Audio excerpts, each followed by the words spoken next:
7 major champions terminate contracts early over LIV's cash crisis.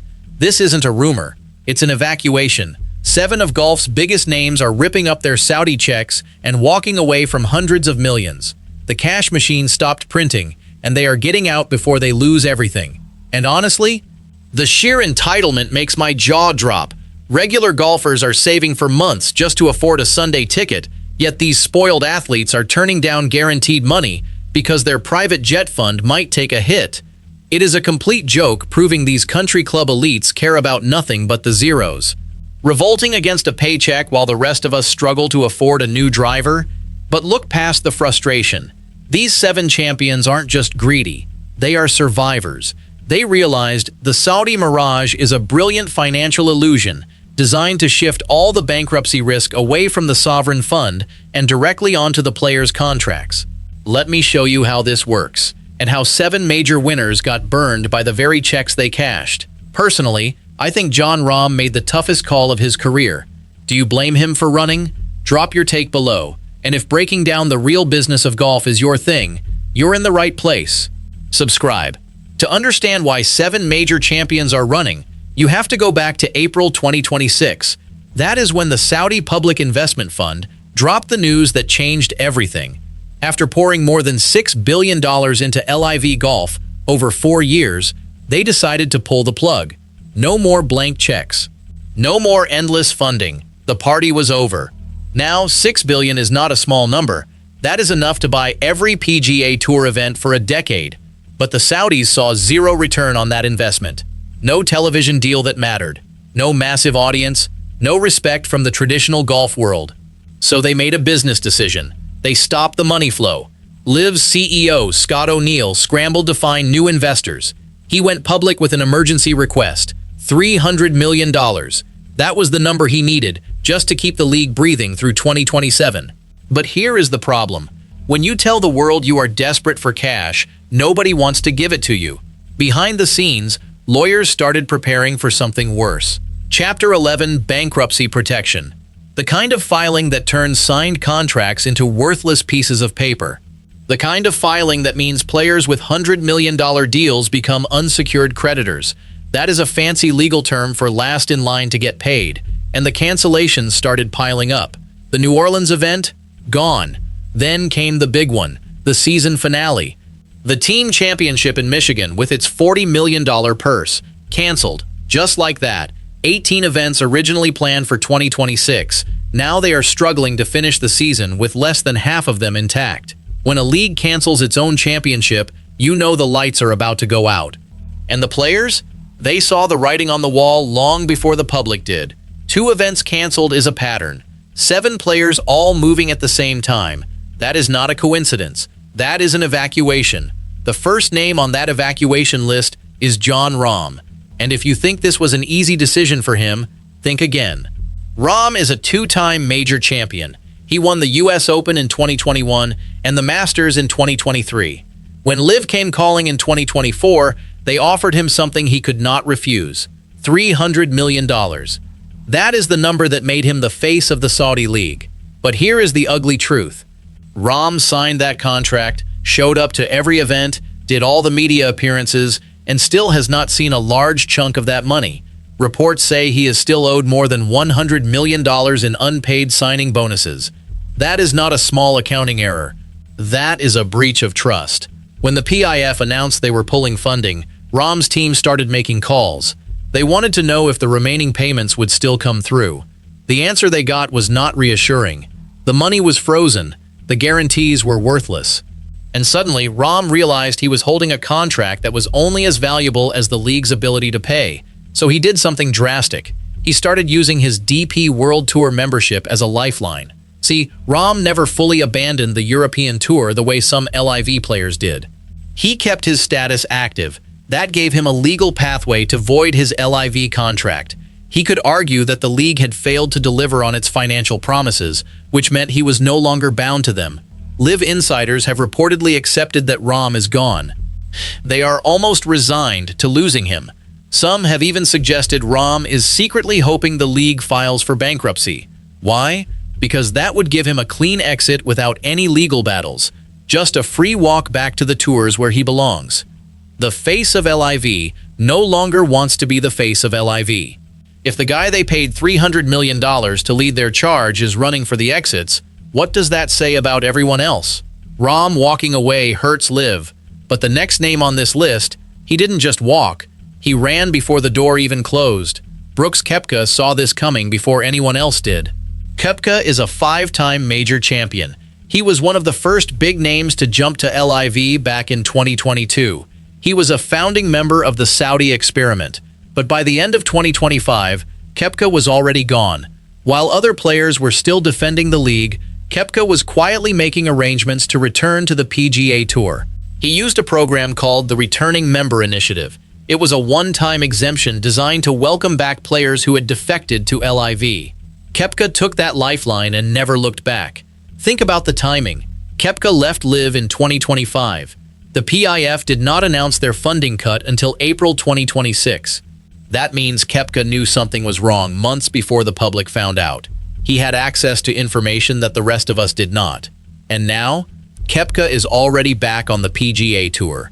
He is playing regular events again. He is rebuilding his career, while his former LIV teammates are scrambling to figure out what comes next. Koepka did not wait for the ship to sink. He saw the leak, grabbed a lifeboat, and paddled away. Koepka had a clean exit. The next guy, he had to take the long way back, and he didn't care who saw him do it. Patrick Reed is not a player who typically takes the hard road. The Masters champion has always been known for finding shortcuts, bending rules, and doing whatever it takes to win. But when it came to leaving LIV, Reed chose the most difficult path imaginable. Reed's LIV contract expired at the end of 2025. He had a choice: renew with the Saudis and hope the money kept flowing, or walk away and start from scratch. Reed chose to walk. But unlike Koepka, Reed did not have a smooth return waiting for him. He could not just use the PGA Tour's returning member program because of timing issues. So instead, Reed went to the DP World Tour. He started playing events in Europe. He also showed up at Asian Tour events. He was grinding in places most top players would never go, just to stay sharp and earn enough points to re-qualify for the PGA Tour. It takes 8 months of consistent play to regain full status. Reed knew that. He knew he would be playing in front of small crowds on unfamiliar courses. He knew he would have to prove himself all over again. And he did it anyway. If LIV was a viable long-term option, Reed would have stayed. He does not enjoy grinding on the Asian Tour. Nobody does. But he chose that over staying in Saudi-funded events. Because he knew the money was not coming.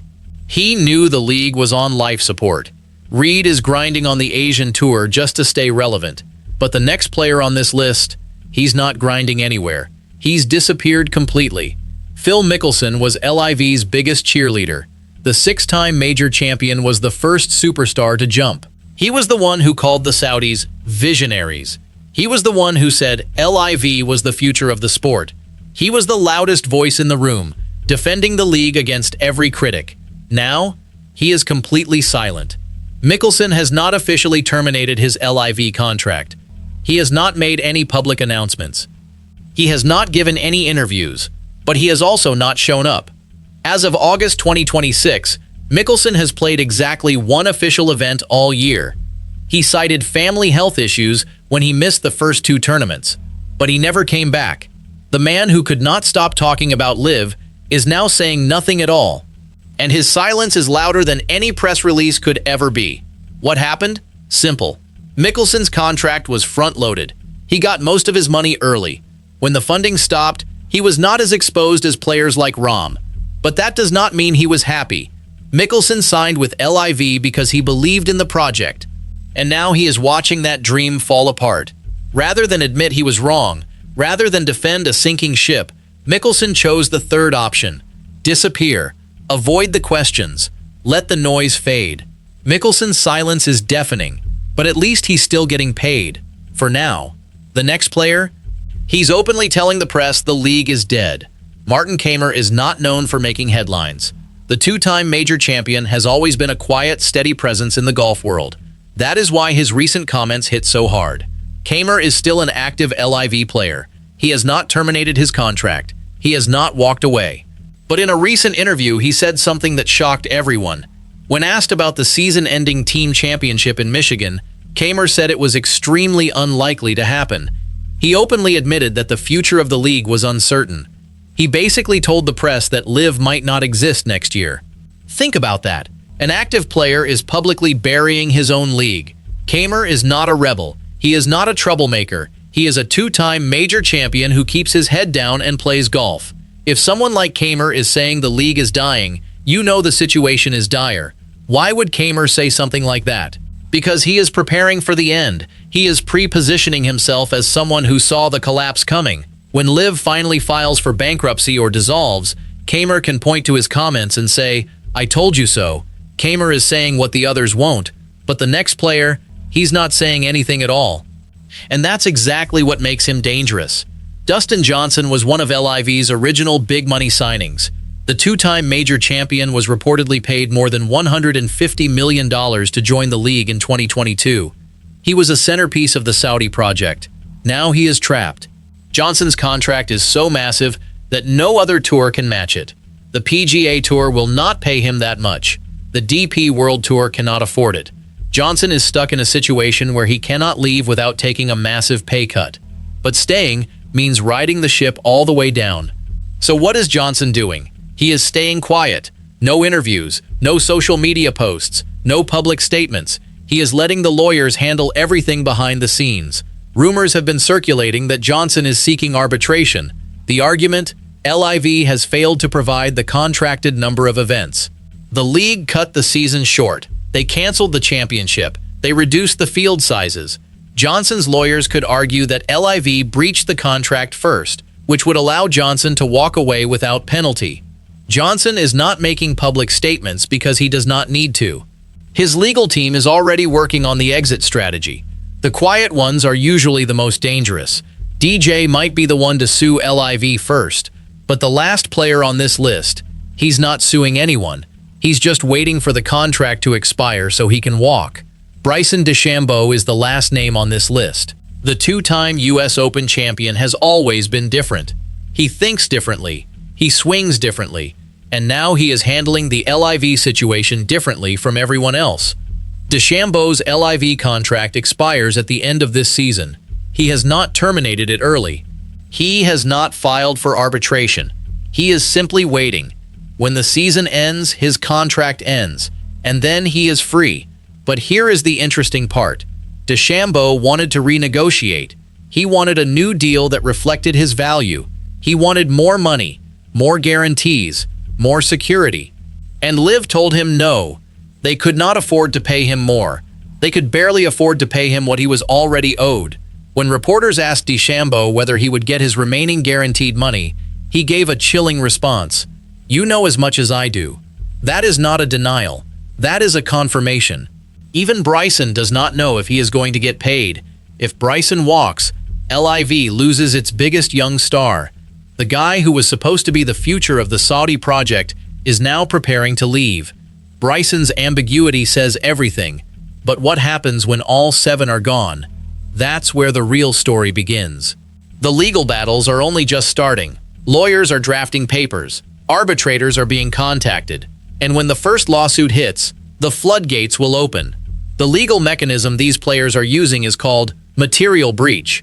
It is a fancy way of saying LIV broke the contract first. By canceling events, reducing the schedule, and failing to pay guaranteed money, LIV has given the players a legal excuse to walk away without penalty. And then there is the bankruptcy threat. If LIV files for Chapter 11, the players become unsecured creditors. That means they are last in line to get paid. The Saudis will get their money back first, the lawyers will get paid next, and the players will get whatever is left, which is probably nothing. That is why players like Rahm are running now. They are getting out before the courts lock them in. Once LIV enters bankruptcy, those contracts become almost impossible to break. The legal battles are just starting. But the real question, the one no one is asking, is what happens to the sport when these stars scatter across 3 different tours? LIV in 2022 was a threat to the PGA Tour. LIV in 2026 is a cautionary tale. The Saudis learned a hard lesson. You cannot buy legacy. You cannot buy respect. You cannot buy a fan base. You can throw billions at players, but if nobody watches, if nobody cares, the whole thing falls apart. The 7 players on this list were the ones who believed in the Saudi dream. They were the ones who took the money and defended the league, and now they are the ones running away. Each one has their own story.